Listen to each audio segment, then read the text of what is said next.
¿Es el hombre solo un fallo de Dios? ¿O Dios solo un fallo del hombre?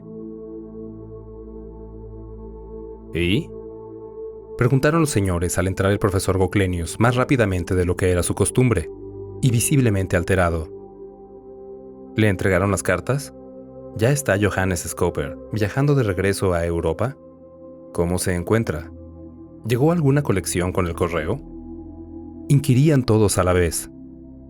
Solamente esto, dijo el profesor muy serio, colocando sobre la mesa un paquete de hojas manuscritas y un frasquito en el que se podía ver un insecto muerto de color blancuzco y del tamaño de un ciervo volante. El embajador chino me lo entregó personalmente, con la aclaración de que llegó esta mañana vía Dinamarca. Me temo que se ha enterado de alguna noticia desagradable sobre nuestro colega Skoper. Le cuchicheó al oído un caballero de barba afeitada a un anciano profesor de ondulante melena leonina, director como él en el Museo de Ciencias Naturales, que se había quitado los lentes y observaba con profundo interés el insecto metido en el frasquito.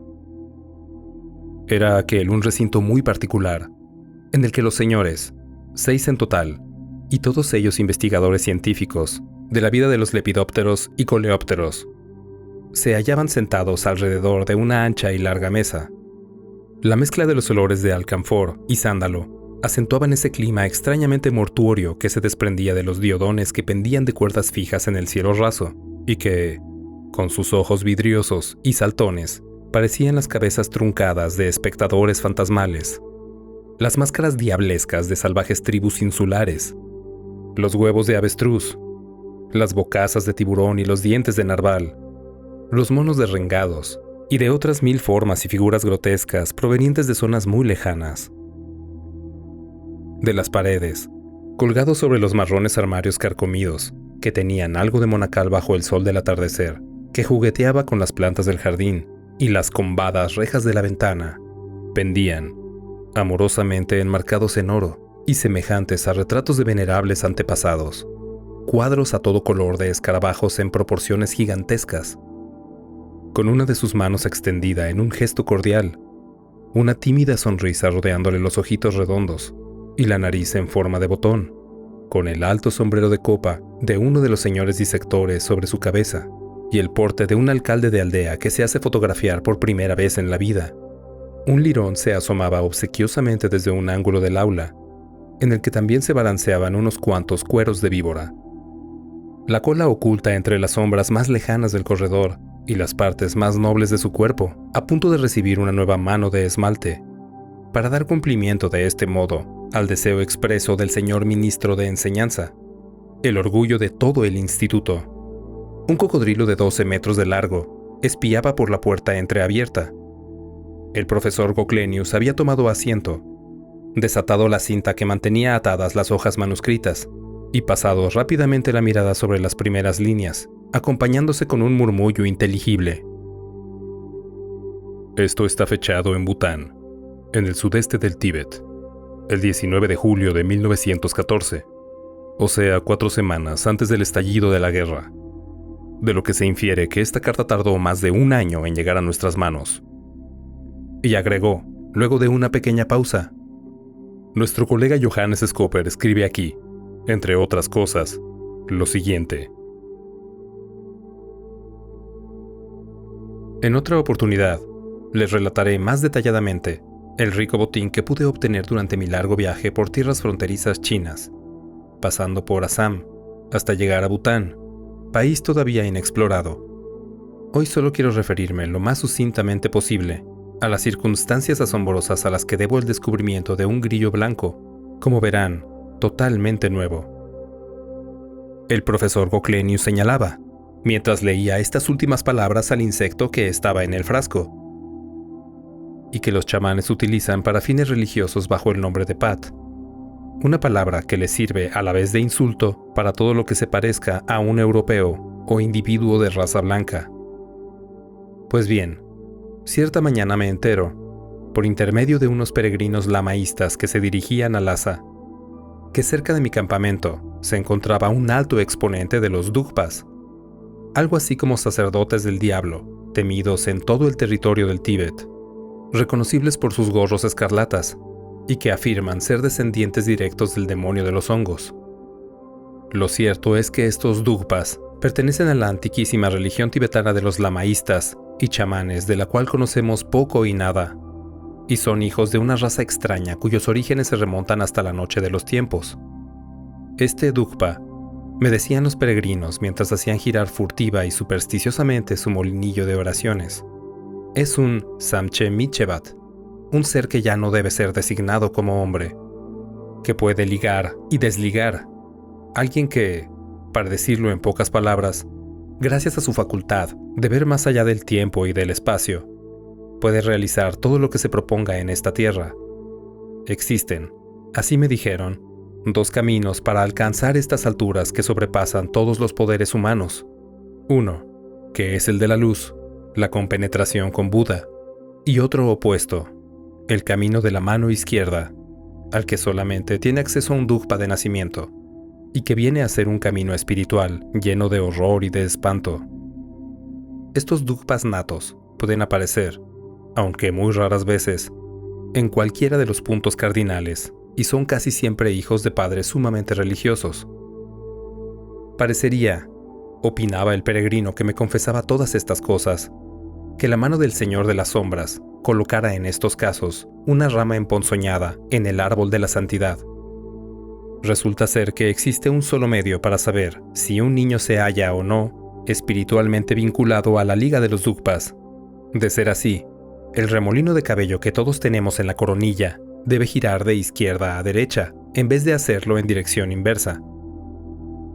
Yo expresé inmediatamente, por pura curiosidad, mi deseo de conocer personalmente al Dugpa de alto rango que se hallaba por los alrededores, pero el jefe de mi caravana, que también es un tibetano oriental, se negó terminantemente. «Son puras tonterías», gritaba. «En todo el territorio de Bután no hay un solo Dugpa, sin contar que ningún Dugpa, y mucho menos un Samche Michevat, se avendría a mostrar sus artes a un ser de raza blanca». La oposición demasiado enfática de este hombre despertó en mí sospechas cada vez mayores a medida que él se desgañitaba, y después de un larguísimo y astuto interrogatorio pude sonsacarle que él mismo practicaba la religión de los bonzos, y que estaba perfectamente enterado por el tinte rojizo de los vapores que despedía la tierra. Eso es lo que me quiso hacer creer, que había un Dugpa en las cercanías del campamento. «Pero nunca consentiría en ofrecerte una muestra de sus artes», seguía repitiendo sin cesar. «¿Por qué no?», seguí preguntando. «Porque no asumiría la responsabilidad», contestó. «¿Qué clase de responsabilidad?», quise saber. «Sucede que las perturbaciones que con ello ocasionaría en el reino de las causas lo lanzarían, nuevamente, en la vorágine de las reencarnaciones, si es que no ocurre algo muchísimo peor», me contestó. Yo estaba interesado en saber más acerca de la misteriosa religión de los Dugpas, por lo que le pregunté: «¿Tiene el hombre, según tu religión, un alma?». «Sí y no». «¿Cómo es eso?». Por toda respuesta, el tibetano arrancó de la tierra una brizna de hierba y le hizo un nudo. «¿Tiene esa brizna un nudo?». «Sí». Desató el nudo. «¿Y ahora?». «Ahora ya no lo tiene». «De ese mismo modo, tiene el hombre un alma, y no la tiene», afirmó con toda llaneza. Traté de encarar la cosa de otro modo, para llegar a tener una idea más clara acerca de su manera de pensar. «De acuerdo. Supongamos ahora que al cruzar aquel desfiladero tan terriblemente peligroso, te hubieras caído al abismo.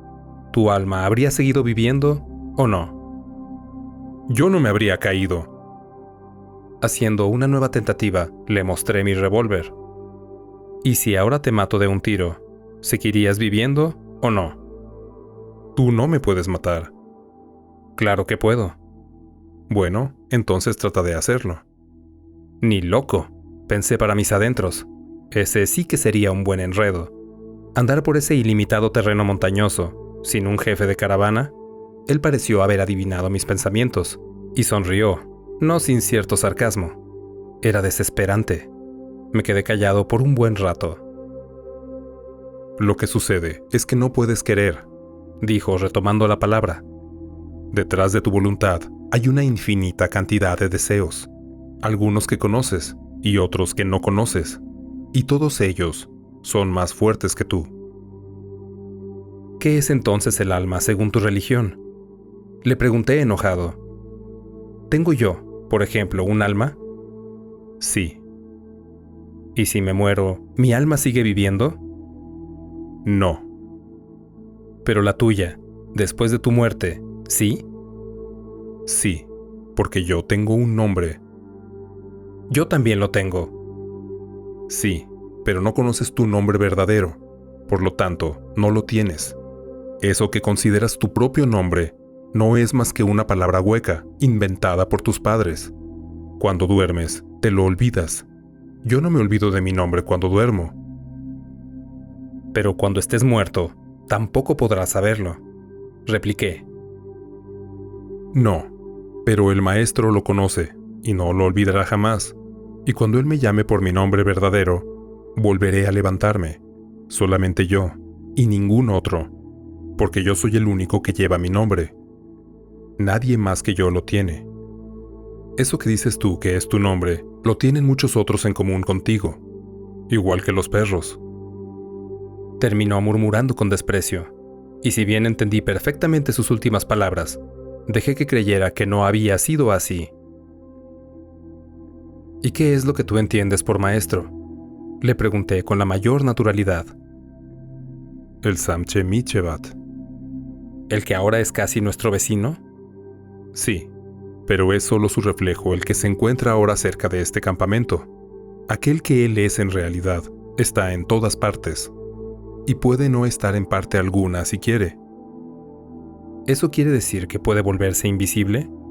Tuve que sonreír a pesar mío. ¿Quieres insinuar acaso que a veces está dentro del mundo en que vivimos, y a veces fuera de él, que a veces está, y otras veces no? Un nombre también está solo cuando se lo pronuncia, y cuando no se lo pronuncia, no está más. Fue la respuesta del tibetano. ¿Y puedes tú, por ejemplo, convertirte también en un maestro? Sí. De modo que entonces habría dos maestros, ¿no es así? Yo me sentía triunfante, ya que, para decirlo abiertamente, la arrogancia del tipo me estaba fastidiando. Ahora lo tenía bien agarrado en la trampa. Mi próxima pregunta sería, si uno de los maestros quiere que brille el sol y el otro quiere hacer que llueva, ¿cuál de los dos gana? Tanto más perplejo me dejó lo que tuve que oír a continuación. Si yo llego a ser maestro alguna vez, seré el Samche Michevat. ¿O acaso crees que puede haber dos cosas que sean totalmente semejantes entre sí, sin que sean la misma cosa?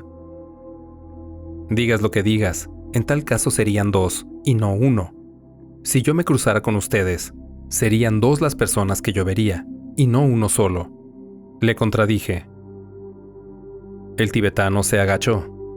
Eligió entre los cristales de calcita que estaban esparcidos por el suelo uno de especial transparencia, y me dijo con sorna. Coloca esto delante de tu ojo y mira el árbol aquel. Lo ves doble, ¿no es cierto? ¿Pero acaso se han convertido por eso en dos árboles en vez de uno? En el momento no supe qué contestarle. Tampoco me hubiera sido fácil expresarme en el idioma de los mongoles, que era el único que podíamos usar para nuestro mutuo entendimiento, con la soltura y lógica necesarias para abordar un tema tan intrincado como este. Por lo tanto, tuve que dejarlo creer que la victoria era suya, pero interiormente estaba asombrado a más no poder por la agilidad espiritual de ese ser semisalvaje, con sus ojos oblicuos de calmuco y vestido con aquella sucia piel de cordero. Hay algo extraño en estos asiáticos de las montañas. Por fuera parecen animales, pero a poco que uno les toque su almita, aparece el filósofo. Volví al punto de partida. ¿Tú crees entonces que el Dugpa se negaría a mostrarme sus artes porque rechaza la responsabilidad? No, seguro que no lo haría. Pero si soy yo quien asume toda la responsabilidad. Por primera vez desde que lo conocía, el tibetano se desconcertó. Su rostro fue invadido por una inquietud tan grande que no le fue posible disimularla.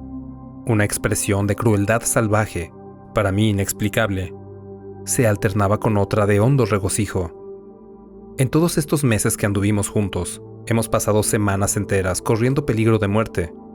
Hemos cruzado abismos que llenarían de pánico a cualquiera, pasando sobre puentes de bambú de apenas un pie de ancho, y a mí, más de una vez, me pareció que se me paralizaba el corazón.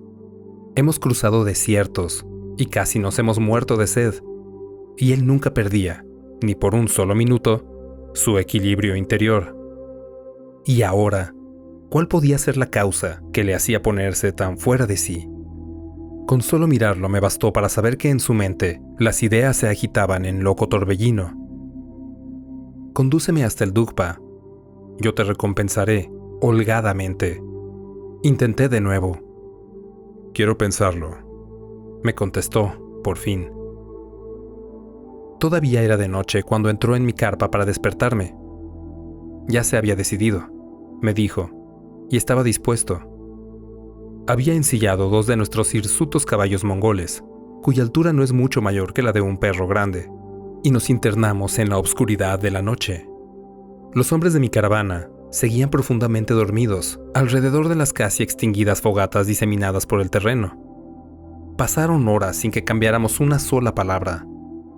Ese peculiar aroma del almizcle que las estepas tibetanas exhalan durante las noches de julio y el monótono rumor de las retamas al ser barridas por las patas de nuestros caballos casi me llegan a embriagar de tal manera que para poder mantenerme despierto me vi obligado a no quitar mi vista de las estrellas, que aquí, en esta tierra salvaje, tienen algo de llameantes, como si se tratase de trozos de papel encendidos. De ellas se desprende un influjo excitante que le inquieta a uno el corazón. Cuando las primeras luces del alba comenzaron a trepar por detrás de las cimas de las montañas, pude notar que los ojos del tibetano se mantenían totalmente abiertos, sin pestañear, con la mirada siempre fija en un solo punto del cielo. Observé que estaba como ausente. Le pregunté varias veces si conocía tan bien el lugar donde hallar al Dugpa como para no prestarle ninguna atención al camino, pero no recibí respuesta alguna. Él me atrae como la piedra magnética atrae el hierro. Balbuceó por fin, como saliendo de un sueño muy profundo. Ni al llegar el mediodía nos tomamos un descanso, siempre mudo. Mi acompañante volvía a apresurar el paso de su caballo cada vez que éste se mostraba un poco más lento. Yo me vi obligado a comer mi ración de carne de cabra sentado en la montura. Poco antes del anochecer paramos, doblando al pie de un cerro, totalmente desnudo, cerca de esas fantásticas carpas que a veces se pueden ver en Bután. Son negras, hexagonales abajo y puntiagudas arriba, de bordes combados, y se hallan paradas sobre una suerte de zancos, de modo que se parecen a enormes arañas que tocan el suelo con sus vientres. Yo esperaba encontrarme con un sucio chamán de melena y barba desgreñada, una de esas criaturas dementes o epilépticas que son tan frecuentes entre los mongoles y tunguscos, que se embriagan con infusiones logradas con la cocción de ciertos hongos y que luego creen estar viendo espíritus o se sienten impelidos a largar de sí profecías incomprensibles. En vez de ello, veo parado ante mí, inmóvil, un hombre de unos buenos 6 pies de altura, sorprendentemente delgado, sin barba, con un brillo oliváceo en el rostro, un color como no lo había visto nunca en un ser humano vivo, siendo la separación entre sus ojos oblicuos tan grande que se me antojaba antinatural, un ejemplar de una raza humana para mí totalmente desconocida. Sus labios, lisos como la porcelana, al igual que la piel de toda su cara, eran rojísimos, finos como el filo de un cuchillo, y pero tan curvados, especialmente en las comisuras muy alzadas, como congeladas en una sonrisa despiadada, que parecían haber sido dibujados con pincel sobre su cara. Me fue imposible quitar la vista de ese hombre por largo tiempo, y al volverlo a recordar ahora, casi diría que me estaba sintiendo como un niño al que se le corta la respiración de puro susto ante la súbita aparición de una máscara terrorífica que emerge de las sombras. Sobre su cabeza El Dugpa llevaba un gorro escarlata, en tanto que el resto de su cuerpo se hallaba cubierto hasta los tobillos por una costosa capa de cebellina totalmente teñida de anaranjado. Tanto él como mi guía no se dirigieron la palabra ni una sola vez, pero yo sigo creyendo que se entendieron mediante gestos y señales secretas, puesto que, sin preguntarme para nada qué era lo que quería de él, el Dugpa dijo de pronto que estaba dispuesto a mostrarme todo lo que yo deseara, siempre y cuando me comprometiera expresamente a asumir toda la responsabilidad, aún sin conocerla. Yo, por supuesto, me declaré inmediatamente de acuerdo.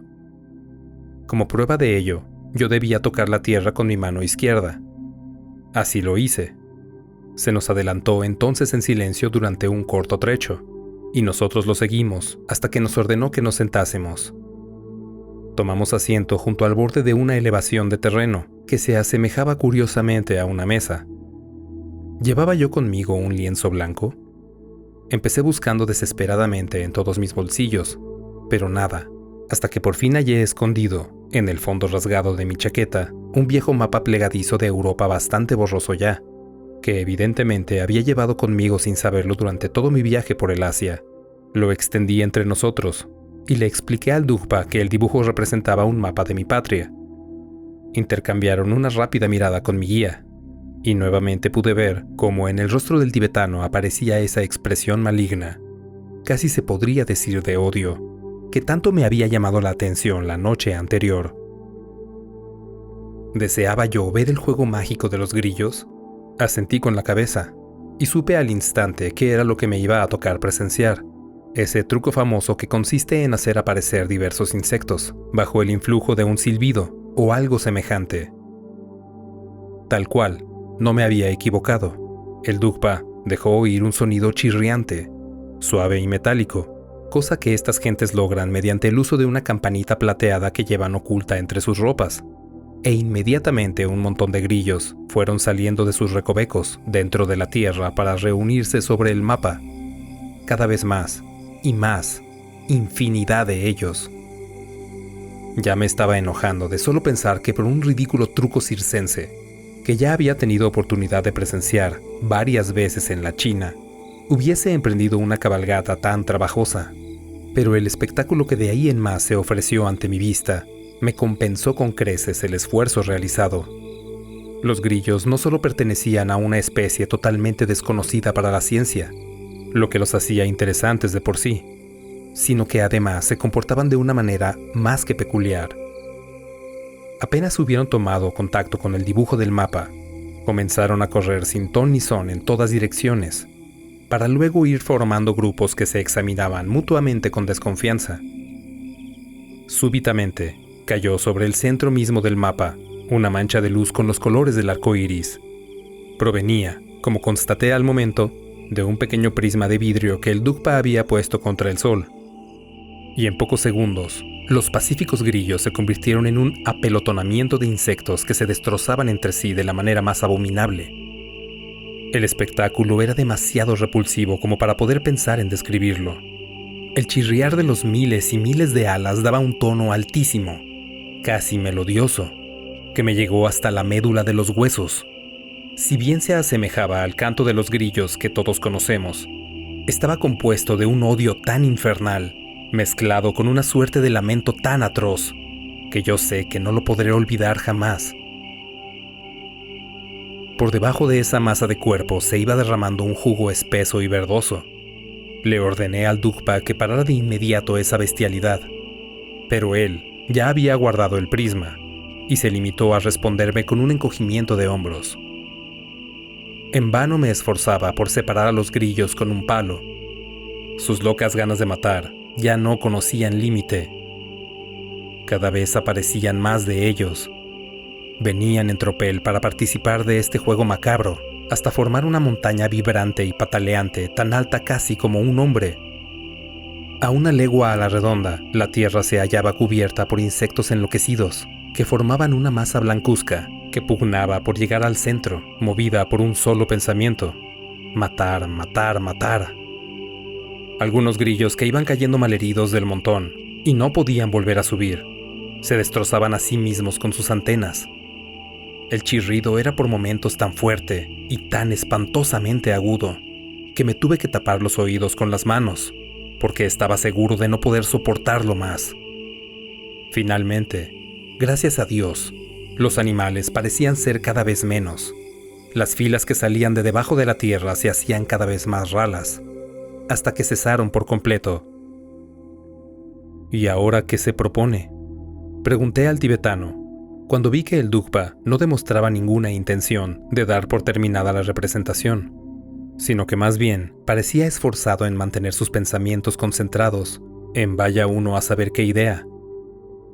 Su labio superior estaba contraído de modo tal que se podían ver claramente sus dientes afilados y puntiagudos. Eran negros como la brea. Sospecho que de tanto mascar hojas y hierbas, una costumbre muy difundida en estas zonas.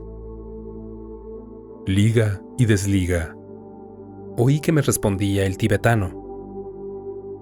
A pesar de que yo no cesaba de repetirme a mí mismo que no eran más que insectos los que aquí habían encontrado una muerte tan horrenda, no podía evitar sentirme por demás impresionado, tanto que por momentos creí desvanecerme, y la voz continuaba llegándome de muy lejos. Liga y desliga. No podía entender su significado, y sigo aún hoy sin entenderlo. Tampoco puede decirse que después de lo ya relatado sucediera algo digno de ser tomado especialmente en cuenta. ¿Por qué sería entonces que yo permanecía ahí sentado? Tal vez pasaran horas. No lo sé. Era como si la voluntad de levantarme hubiese desaparecido de mi cuerpo. No puedo definirlo de otro modo. Poco a poco, el sol se iba hundiendo, y tanto el paisaje terreno como el celeste fue adquiriendo ese tinte rojo y anaranjado totalmente irreal, que cualquiera que haya estado alguna vez en el Tíbet también conoce. El colorido de este cuadro solo es comparable al de las carpas que se pueden hallar en las romerías europeas. No me podía desprender de las palabras liga y desliga. Paulatinamente, iban adquiriendo en mi cerebro un sentido espantoso de verdad. En mi imaginación, el bulto compacto y enorme de grillos se convertía en millones de soldados agonizantes. Sentí de pronto mi garganta como estrangulada por un misterioso e inconmensurable sentido de responsabilidad, cuyo tormento era aún mayor por lo mismo que me era imposible hallar su origen. Por un momento, tuve la impresión de que el Dugpa se había ido y que en su lugar tenía delante mío, escarlata y verde oliva, a la abominable estatua del dios de la guerra tibetano. Pude luchar contra esa visión hasta tener nuevamente ante mis ojos a la realidad tal cual era. Pero a mí no me bastaba con esa realidad. Los vapores que se elevaban de la tierra, las cimas dentelladas y nevadas de las montañas que se recortaban en el horizonte, el Dugpa con su gorro escarlata, yo mismo, con mis ropas mitad europeas, mitad asiáticas, y finalmente esa carpa negra con sus patas de araña. Todas esas cosas no podían ser reales. Realidad, fantasía, visión. ¿Qué era verdad? ¿Qué era mentira? Y para colmo, esa torturante sensación de que mi pensamiento se abría, dejando un gran espacio hueco cada vez que volvía a hostigarme el miedo a ese nuevo, inexplicable, terrible sentido de responsabilidad. Más tarde, mucho más tarde, durante mi viaje de regreso, este acontecimiento fue creciendo en mi memoria como una exuberante planta venenosa que yo trataba en vano de extirpar. De noche, cuando no puedo conciliar el sueño, comienza a tomar cuerpo en mí la vaga sensación de estar a punto de comprender el significado de la frase liga y desliga. Y entonces trato de asfixiarla para que no pueda madurar. Del mismo modo en que uno trata de sofocar un fuego antes de que se propague, pero de nada sirve defenderme. En mi imaginación puedo ver cómo del montón de grillos muertos se alza un vapor rojizo que se va formando en nubes, que oscureciendo el cielo como las nubes fantasmales que trae el monzón, se precipitan hacia occidente. Y ahora mismo, mientras escribo estas líneas, siento algo que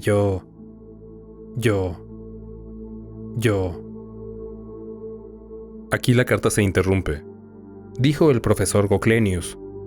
Desgraciadamente, debo comunicarles ahora que en la embajada china me dieron la desgraciada nueva de la muerte de nuestro estimado colega, Johannes Scopper, acaecida en el lejano oriente.